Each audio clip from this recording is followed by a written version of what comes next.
বন্ধুরা, সঞ্চিতার সহজ রেসিপি চ্যানেলে তোমাদের সকলকে স্বাগত জানিয়ে আজকে চটজলদি যে কোনো মাছের ঝোল কিভাবে তৈরি করা যায় সেই ভিডিওটাই তোমাদের সঙ্গে শেয়ার করছি। অনেক সময় আমাদের তাড়াহুড়ো থাকলে তখন মাছের ঝোল আমরা কিভাবে বানাবো বুঝতে পারি না। এভাবে যদি তোমরা তৈরি করো, খেতেও একদম গরম ভাতে দুর্দান্ত হবে, আর তার সঙ্গে তৈরিও হয়ে যাবে কিন্তু খুব তাড়াতাড়ি। তার জন্য আমি এখানে নিয়ে নিয়েছি একটু বড় সাইজের ট্যাংরা মাছ। তোমরা যে কোনো মাছ দিয়েই এই রান্নাটা করতে পারো। তো ট্যাংরা মাছে আমি প্রথমে একটু নুন, হলুদ আর একটু কাঁচা সর্ষের তেল মাখিয়ে নেব। তোমরা তো জানো যে আঁশবিহীন মাছ একটু ফোটে, তো আমি সেই জন্যই তেলটাও ব্যবহার করলাম। কাঁচা তেলটা খুব ভালো করে মাছের গায়ে মেখে নিলাম। আর এই মাছগুলো প্রত্যেকটা মাছে দেখো পেটের মধ্যে ডিম আছে, ডিম ভরা মাছগুলো। তো মাছগুলো কিন্তু রান্নার পরেও বেশ ডিমটা খাওয়া যাচ্ছিলো, খুব ভালো লাগছিলো খেতে। তো আমি ঝোলটা বানিয়েছি এই জন্যই, আরও ডিমটাও সেদ্ধ হয়ে যাবে মাছের সঙ্গে ঝোলে। তো মাছে আমি খুব ভালো করে নুন, হলুদ আর তেল মাখিয়ে নিয়ে কড়াইতে খুব ভালো করে তেলটাকে গরম করে নিয়ে দেখো মাছগুলোকে ছেড়ে আমি ক্যামেরাটাকে একটু সরিয়ে দিয়েছি। তেলটা মাছটা হচ্ছিলো, ফাটছিল। তারপরে দেখো মাছটা কিন্তু আমি লাল লাল করে ভাজা করে নিয়েছি। প্রথমে আমি কিছুটা মাছ দিয়েছি, সবকটা মাছ একসঙ্গে তো দিয়ে ভাজা যাবে না। তো কিছুটা দিয়ে ভেজে আমি একটু লাল লাল করে ভেজে তুলে রাখছি। তারপরে আমি বাকি মাছগুলোকে ভেজে নেব। আর এই মাছগুলোকে একটু কড়া করে ভাজছি, কারণ যেহেতু ঝোল করব তাই। যদি এমনি পেঁয়াজ দিয়ে ঝাল করা হতো তাহলে হয়তো এতটা কড়া করে না ভাজলেও চলতো। আমি একদম আদা, রসুন, পেঁয়াজ সমস্ত কিছু ছাড়া খুব হালকা পাতলাভাবেই মাছের ঝোলটা করে দেখাচ্ছি। তোমরা কিন্তু খেয়ে বুঝতে পারবে না যে এই মাছের ঝোলটা এইরকম একদম অল্প মশলায় তৈরি করা। এখানে নিয়ে নিয়েছি দেখো, ওইদিকে মাছ ভাজা হতে হতে একটা নিয়েছি বেগুন, একদম কচি। দেখো বেগুনটা একটুও বীজও নেই আর কোনো পোকাও নেই, দেখতে পাচ্ছ। একদম বেগুনটাকে লম্বা লম্বা করে কেটে নিচ্ছি। আর বেগুনটা লম্বা লম্বা করে কেটে নিয়ে আমি এরকমভাবে তৈরি করব। আর এর সঙ্গে আমি দেব দুখানা আলু দুটোকেও আমি কিন্তু এরকম লম্বা লম্বা করে কেটে নিয়েই আমি মাছের ঝোলে তৈরি করব আর কি। দুটো আলু আমি এরকম লম্বা লম্বা করে কেটে নিয়েছি। এবার আমি আলু আর বেগুনটাকে তুলে নিয়ে বাটির মধ্যে একটু ভালো করে ধুয়ে নেব।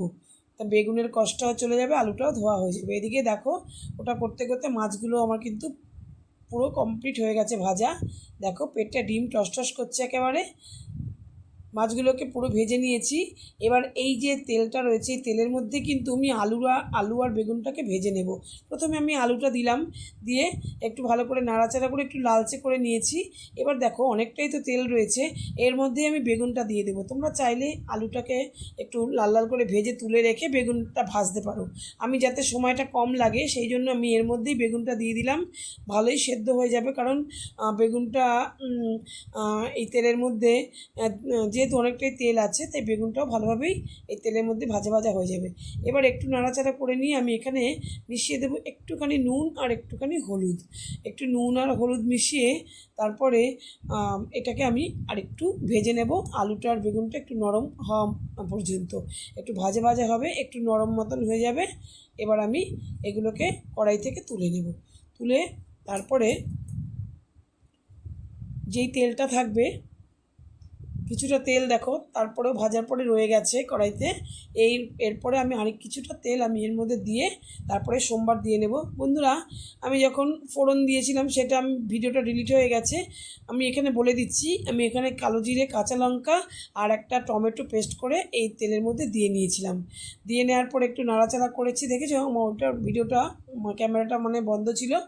তারপরে দিয়ে দিলাম এখানে সাদা জিরে আর গুঁড়ো আর ধনের গুঁড়ো। তার সঙ্গে দেবো একটুখানি, এখানে নুন হলুদটা একটু পরে দিয়েছি, দিয়ে দেবো একটু কাশ্মীরি লঙ্কার গুঁড়ো। আর তোমার এখানে কিন্তু জিরের গুঁড়োটা একটু বেশি দিলাম, ধনেটা একটু কম দিলাম। যেহেতু মাছের ঝোল বানাচ্ছি তাই জিরের গুঁড়োটা একটু হাফ চামচ ধনের গুঁড়ো আর 1 চামচ ভরা জিরের গুঁড়ো দিয়েছি। এবার খুব ভালো করে দেখো মশলাটা কষিয়ে নিয়েছি একদম তেল ছাড়া পর্যন্ত, একদম ভালো করে কষিয়ে নিচ্ছি।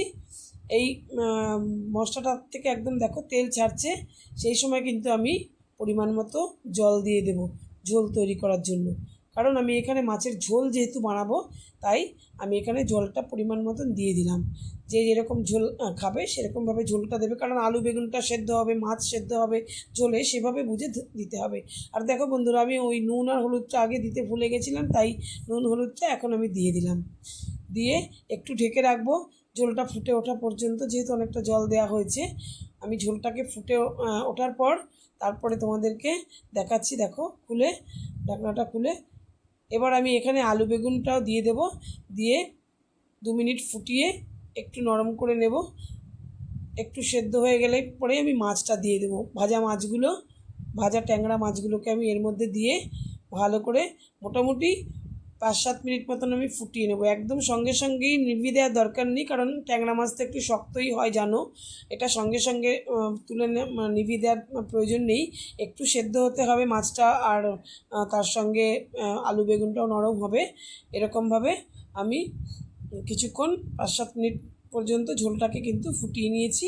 আলুটাও তার মধ্যে আমার সেদ্ধ হয়ে গেছে, আর ঝোলটা মোটামুটি আমার রেডি হয়ে গেছে।